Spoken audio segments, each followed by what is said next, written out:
सात्विक हास्य व्यंग के बाद जो अंगद की कविता राकेश शर्मा जी ने पढ़ी है, मैं समझता हूँ कि आपको आपके दिलों तक पहुंची होगी। तो यदि उन्होंने वास्तव में आपके दिलों तक पहुंचने की कोशिश की है तो एक बार जोरदार तालियों से हम राकेश जी का स्वागत करें। 4 लोग घर की तरफ चल दिए हैं, राम लखन भरत शत्रुघ्न चारों भ्राता, ये ढूंढने निकले हैं सीता माता। इनकी मन की कलियां खिलेगी और वापस आके नहीं बैठे तो सीता माता तो इन चारों को सुपर्णखा तक नहीं मिलेगी। तो मुझे थोड़ी थोड़ी व्यवस्था बनानी पड़ती है। वो हमारे प्रेस वाले भैया तो इतने उतावले हैं, अंगद जी की तरह तो वही कूद रहे हैं। हाँ, पता ही नहीं पड़ता, चुप ही नहीं होने देती जैसे। उनका उपनाम पतंग है, ये कह रहा है। अच्छा, हरि सिंह पतंग आप ही हो? वाह भाई हरि सिंह।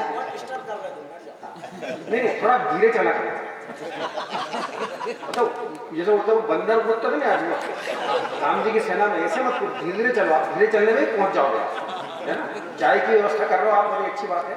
मैं वो टिप्पणी करना चाहता हूँ, पुरानी जो सब लोग करते हैं देश भर में, काफी है क्या?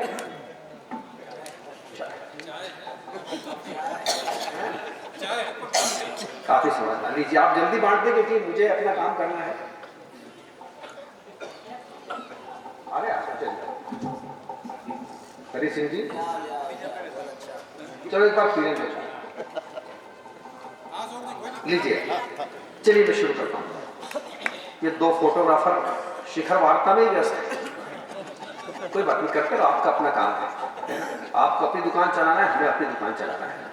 मैं थोड़ा सा रस परिवर्तन करना चाहता हूँ और एक कवित्री को आपके सामने बोलना चाहता हूँ जो दिल्ली से आई है, दोनों ही दिल्ली से आई हालांकि। और महिलाओं के बारे में मुझे एक बात याद आती है, और ये भगवान की सौगंध, राजगढ़ जिले की महिलाओं के लिए बात नहीं। जो राजगढ़ जिले के अलावा जिले हैं जितने प्रदेश में, उनकी बात है मोहन। बारीक बातें पहुंच जाए तो मुझे बताना।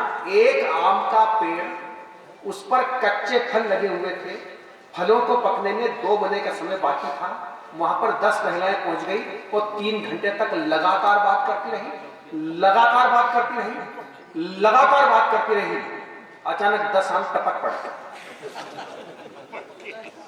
लोगों ने बोला, आपको कच्चे टपक कैसे गए? बोले 3 घंटे में पक गए। लेकिन ये नरसिंहगढ़ की महिलाओं की बात तो थी। नरसिंहगढ़ की महिलाओं की बात होती तो मोहन दादा के 10 आम टपकते, फिर तो झाड़ के झाड़ी के सकते। दादा पूरा क्या पंचवटी को चाय पिलाएगा? अरे दादा, हाँ पतंग तो है, पर पतंग जमीन पे उड़ रही है। लीजिए, मैं इसी गोत्र की बात बताता हूँ। थोड़ा सा ये व्यवधान है, इसलिए मैं आधा मिनट आपको लेता हूँ। नगर की कुछ बहुएं बैठ गई महफिल जमा के, खूब उड़ाई दावत और खूब लगाए ठहाके। फिर प्रस्ताव पास किया अपनी अपनी सासू माओं को तीर्थ यात्रा पर भिजवाने का, यानी ढेर सारा पुण्य कमाने का। तो सारी बहुओं ने अपनी सासू को एक बस में बिठाया और तीर्थ पर भिजवाया। पर हाय री किस्मत, कुछ ही दूर चलकर बस दुर्घटनाग्रस्त हो गई। सुनते ही सारी बहुएं मस्त हो गई, सुनते ही सारी बहुएं मस्त हो गई, क्योंकि सड़क किनारे की घेरी खाई सारी सांसें भगवान को प्यारी हो गई, एक भी बचने नहीं पाई। बहुएं इकट्ठा होकर रोने लगी, अपने नकली आंसुओं से अपना दमा भिगोने लगी। एक बहू तो बहुत ही तेज तेज रो रही थी, उसे देखकर एक श्रीमान को हैरानी हो रही थी। श्रीमान जी ने पूछा, इतनी तेज रोने का कारण? तो छाती माते कूदती महिला ने किया प्रश्न का निवारण कि मेरे हिसाब से तो रिश्तों की डोर टूट गई थी, किस्मत मुझसे रूठ गई थी। क्या बताऊं भाई साहब, मेरी तो सास की बसी छूट गई थी। अच्छा, इसी गोत्र की आखिरी बात लेके मैं नमिता नमन जी को आवाज देना चाहता हूँ। आपने बात सुनी होगी, उज्जैन से विकास जी, उज्जैन से इंदौर है 55 किलोमीटर, हवाई अड्डा हमारा 55 मिनट में पहुंच जाते हैं हम लोग। बस चलती है 32 सीटर, 22 स्थान पर लोग बैठे हुए, 10 स्थान खाली। अपन सब ऐसा करते हैं स्वभाव का कि अपन रख देते हैं कोई पंछा, कोई सूटकेस, कोई पानी की बोतल, कोई अखबार, कि अपना कोई पहचान का है उसको बिठा लेंगे, ऐसा होता है। तो एक 75 साल की बुढ़िया बस में चढ़ती है। अब जहाँ बैठ जाए, नहीं बस साहब, किसी ने कहा शर्मा जी आने वाले हैं, किसी ने कहा हरि सिंह पतंग आने वाले हैं, किसी ने कहा पवन मेहता जी आने वाले हैं। उस 75 साल की बुढ़िया को किसी ने नहीं बिठाया। ड्राइवर को आया तरस, और हम कहते हैं कि हम मध्य प्रदेश के मालवा के लोग, भारत के लोग नारियों का सम्मान करते हैं। किसी ने बिठाया उस 75 साल की बुढ़िया को, ड्राइवर को आया तरस। ड्राइवर ने कहा अम्मा जी इधर आओ, और ड्राइवर ने तरस खा के उस 75 साल की बुढ़िया को गर्मा गर्म बोनट पे बिठा दिया। बेचारी बुढ़िया बैठी बोनट पे, बस आगे चली, किसी ने हाथ दिया तो उसमें 25 साल की सुंदर युवती चढ़ी।